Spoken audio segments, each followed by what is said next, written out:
On a vu depuis le début de cette série les différentes substances qui sont utilisées et produites par la cellule. On a vu aussi comment certaines de ces substances traversaient la membrane, qui est plutôt sélective. Mais comment ça marche une cellule? Qu'est-ce qu'elle fait avec ses intrants et comment elle produit ces extrants-là? On va voir ensemble deux processus qui sont essentiels au bon fonctionnement des cellules. La respiration cellulaire, qui est effectuée à la fois par les cellules animales et végétales, et la photosynthèse, qui est spécifique aux cellules végétales. La respiration cellulaire. La respiration cellulaire est une réaction chimique faite par tout type de cellules qui lui permet d'accomplir ses activités en produisant l'énergie nécessaire à partir du glucose. La respiration cellulaire est une réaction de combustion, de la même manière que le feu de foyer consomme le bois pour dégager de la chaleur.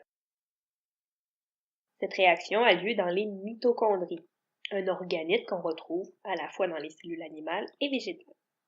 La cellule utilise l'oxygène de l'air pour brûler le sucre, le glucose, retrouvé dans les aliments qu'on consomme. Ces deux intrants se transforment en gaz carbonique, en eau et en énergie chimique et thermique.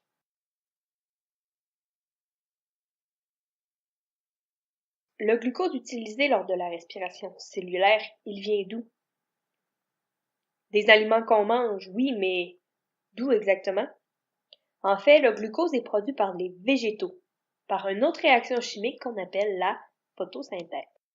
Donc la photosynthèse est une réaction chimique de synthèse qui permet aux plantes, aux algues et à certaines bactéries de produire du glucose à partir de la lumière. La réaction se produit dans les chloroplastes. C'est la chlorophylle qui est le maître d'œuvre de cette transformation. C'est un pigment de couleur verte qui a la capacité de capter l'énergie du soleil. Dans une plante, seules les parties vertes ont la capacité de faire de la photosynthèse. Donc ici, on a une feuille deux couleurs. Le pourtour est vert et il y a des rainures jaunes au centre.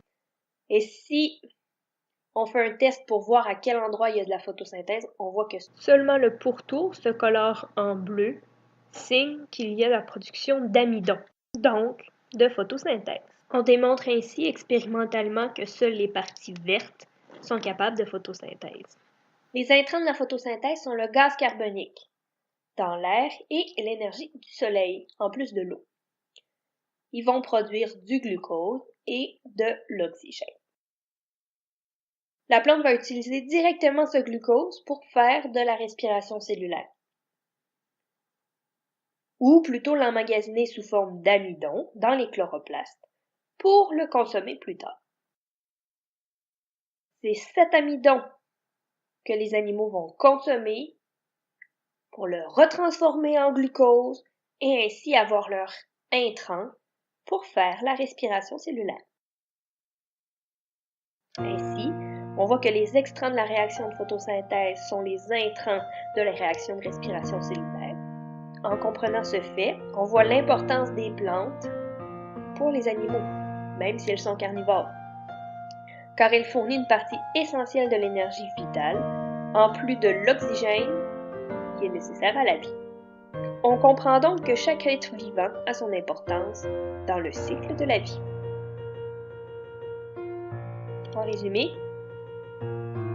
les cellules animales et végétales font de la respiration cellulaire qui utilise de l'oxygène et du sucre pour produire de l'énergie et du CO2. CO2 qui est utilisé par les cellules végétales dans la photosynthèse avec la lumière du soleil pour produire du sucre et de l'oxygène. Ces deux réactions chimiques sont essentielles à la vie et fonctionnent comme une boucle sans fin.